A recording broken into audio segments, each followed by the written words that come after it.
It is Thursday, October 9th, I think. And I'm going to show you kind of some of my still life stuff. And I'm just going to kind of let you know that your stuff was super good. And for like just starting out, it had a lot of good stuff to it. This obviously wasn't my first drawing class. I've been drawing for a long time, but this is my first drawing class in college where we did like still lifes and objecty things. And so I drew this all out, and then my teacher goes, "You're drawing too small, you should draw bigger. Zoom in and find an interesting composition." So he made me start over, and that became this. And I'm just gonna let you know also that charcoal is way easier to shade with, so if you're worried about getting value, charcoal's nice because since it smears so nicely, it's a lot easier to get gradients, so your shading looks cleaner. At least that's what I found, but I love charcoal, and a lot of people don't like it, so you can feel free to ignore me. I mean, lots of people do.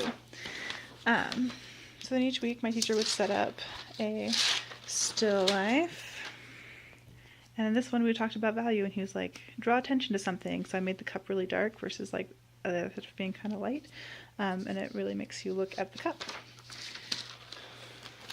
And then we worked on different types of materials. So we tried to make the box look like metal. We tried to, do more value stuff and things like that, and really kind of get the highlights to look good on things and get good contrast. And then some weeks I wouldn't get my drawing finished before the time would run out. So I did a whole lot here on the cup, and then like the fruit, I was like, whatever, it's fruit. It doesn't have to look like fruit, right? And I just sort of left it mostly unshaded. And then a problem that I've talked about before is where I blend too much, and then things get kind of wishy-washy. So this is kind of that here, is that I just didn't I over blended and lost a lot of my contrast. And then we did a week where we did a master copy, so we had to find a painting and then recreate it. So this one I was actually really proud of, and I have another version of it on good paper in my room.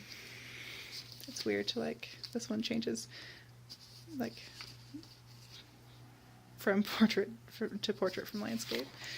And then so we just had a mermaid that's from a painting that was bigger than that, and then I cropped it down to be just the mermaid. There's like a little kid who's standing over here, and I didn't want to draw a little kid because we only had to draw one person, so I only drew one person. And after we did people that one week, we went back to still lifes, and so that's one thing about charcoal, is I always have to cover it so it doesn't smear quite as much.